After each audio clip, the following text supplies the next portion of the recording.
Parshas Korach, Tavshin Ayin Teth. Korach's rebellion was in full swing.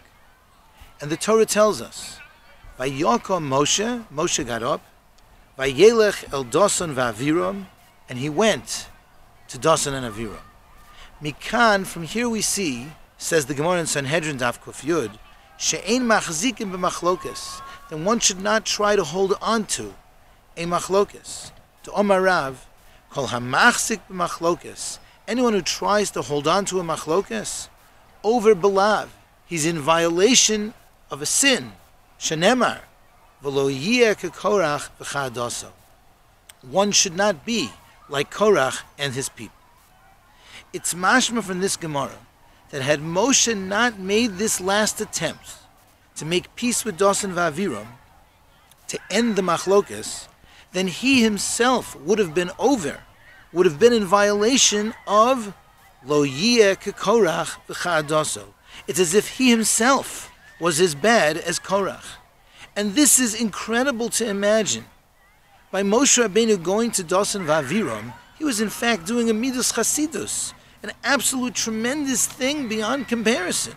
Moshe Rabbeinu had never picked on Dosan v'Aviram, and yet they were constantly rabble-rousing and working against Moshe.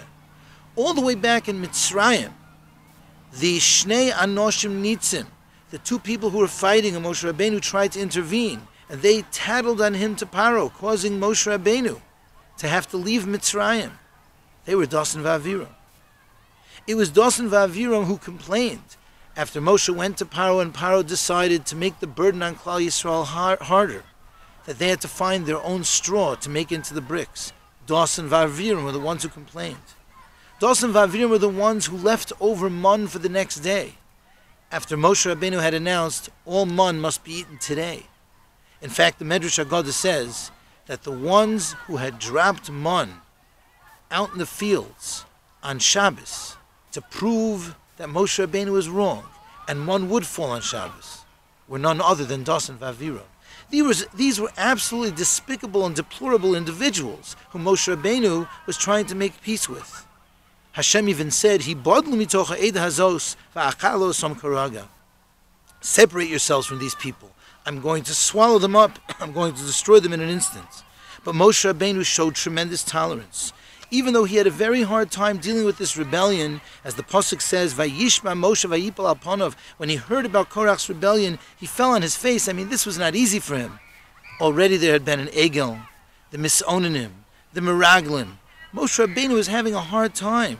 And Hashem said, Daber el ha'edel leimor, hey olu misovim lev mishkan Korach Dosan v'Aviram. Get away from Dosan v'Aviram. Get away from Korach. There's no hope for them. Forget it. It's over for them. And yet, Midas Chasidus, Moshe Rabbeinu reached out to them one more time, Lifnim Meshuras Hadin, after they had already said to him, Lo Nale, we're not coming to meet you. He personally went one more time to Dosan v'Aviram. Hopefully, they will get peace. They will be Yisalo Ponim. And of course, they rejected him, Bekom Zakufa L'charif L'gadif. There was a Midas Chasidus beyond comparison what Moshe Rabbeinu did.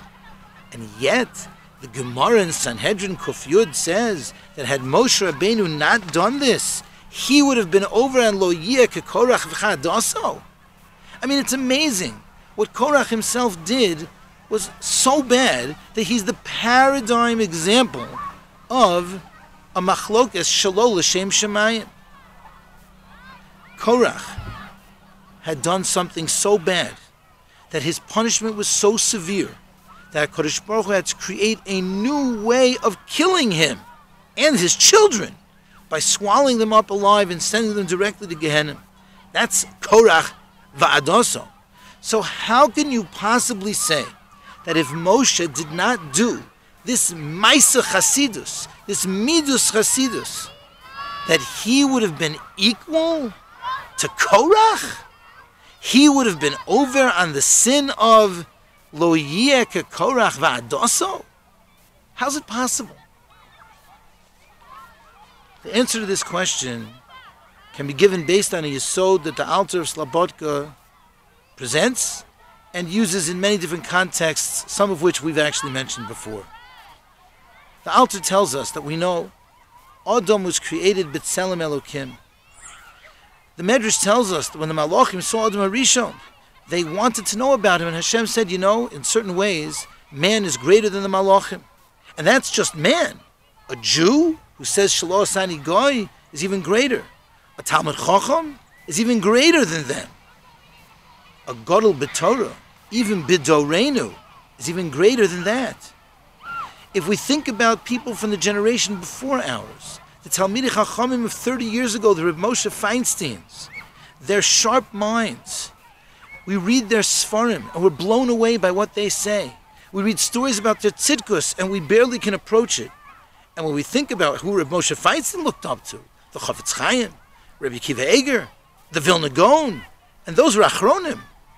If we go even a step further back, says the Alter, to the Rishonim, there's no sheer to the depths of their Havana in Torah.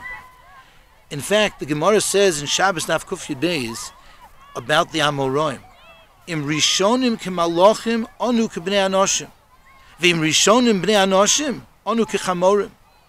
If the people in the generation before us are like angels, we're like people. And if they were like people, we're like donkeys. The idea being that we are qualitatively different than the previous generation. That's the Amoraim. You go to the Tanoim, where the Gemara says in Avodah Zarah, there were Tanoim who were able to do Tchias HaMesim. That's the highest level in the Sefer Mesiras Yesharim that a person can achieve.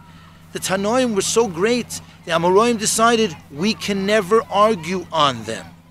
If you go past the Tanoim to the Anshe Knesset HaGedolah, to the Nevi'im, to the Dor HaMidbar, what's called the Dor Deah, people who saw Yetzias Mitzrayim with all the Osos and Mofsim, they saw Kriyas Yamsuf, which we know. Ra so Shivchal Hayom, Mashlo Ro Yecheskel Ben Buzi B'Maisei Merkava. People who heard the Dvar Hashem Mamish, at least in the first two of the Aseres HaDibros, they saw the sounds at Har Sinai. People who lived B'Kanvei HaShchino, surrounded by Anonei HaKovid, receiving mon every day for their food. These were people on an absolutely incredible level. So we know, says the Alter, any time that something negative is said about such people, any taina, any tviyah, any sin, it must be understood that that sin is microscopic. It must be understood that only in contrast with their towering stature would this even amount to a sin. Because whatever it was they did wrong was only the slightest of the slightest dakos of a human failing. Possibly because they were human. Perhaps even that failing was one that was totally subconscious. And there are many examples that the Alter presents of this idea. We have to see the people from those previous generations as if they were tremendous, tremendous people, not regular people like you and me. Any sin they did must have been tiny. As such, says the Alter, an absolutely tremendous chiddush about Korach. Korach was within that Dor Deah, that door in the Midbar that had left Mitzrayim, that had received the Torah. And in that door, he was one of the Gedolei Gedolim. Kriye Edo Anshe Shem, Roshei Sanhedrin, were the ones who followed Korach. He was above them. Says Chazal, Korach Pikeach Hava. He was a genius. The Medrash Tanchuma adds, Korach Chocham Gadol Hoya, Umeitoane Ha'aron Hoya. He was from the Levium who carried the Aron. He was so high up there that he thought that he was supposed to be the head of Shevet Kohos within Shevet Levi.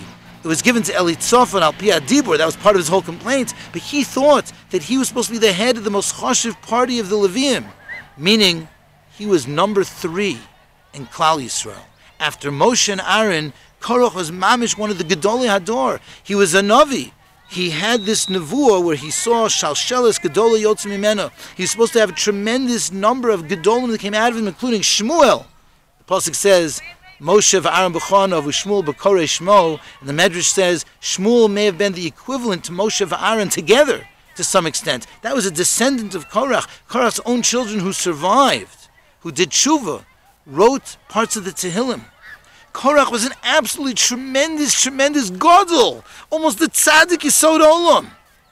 Says the Alter, so if he fought Moshe Rabbeinu, if he had kinna, if he had redifas hakovid, jealousy and running after honor, if he thought he was attacking Moshe Rabbeinu l'shem Shemayim, despite the fact that attacking Moshe Rabbeinu is against one of the Yud Gimel Ikrim, Moshe Emes v'Saraso Emes. He's an apikoros for this. But if he thought this was real, and he was such a great person, it must be that his sin too was just a dake dakos, just a tiny sliver of some sort of subconscious, deep down, emotional mistake.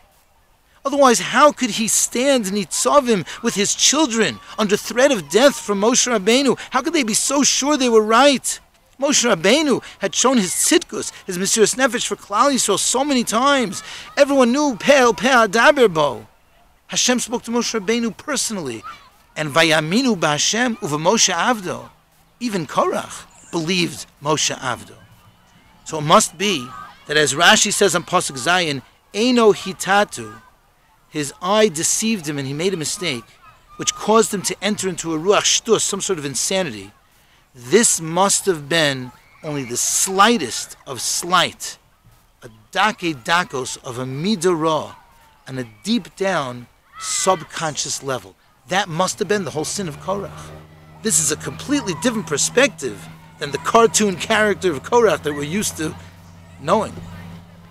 Says the Alter Slabodka. Now we can understand the Gemara in Sanhedrin and Daf Kuf Yud, equating Moshe to Korach, that even the slightest bit of machlokes, or holding back from the slightest attempt to prevent a machlokes, is within the rubric of v'lo yiyeh kekorach v'chadoso. Even to hold back from a midus chasidus ad ma'od would be parallel to the dake dakos that was Korach's Aveira. An Aveira that forever remains the example of machlokes shelo l'shem Shemayim.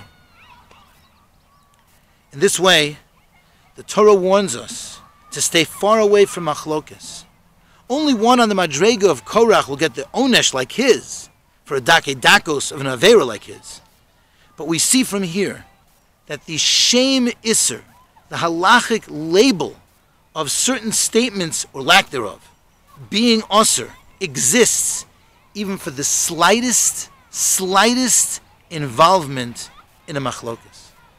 The Torah is warning us of the chiyuv incumbent upon each of us on our own level, that we must work hard to be an ohev shalom, v'rodev shalom, and thereby not be over on the lav of a lo yiyeh kekorach v'chadosa. Wishing everyone in Brooklyn, the bungalows, and beyond a good Shabbos.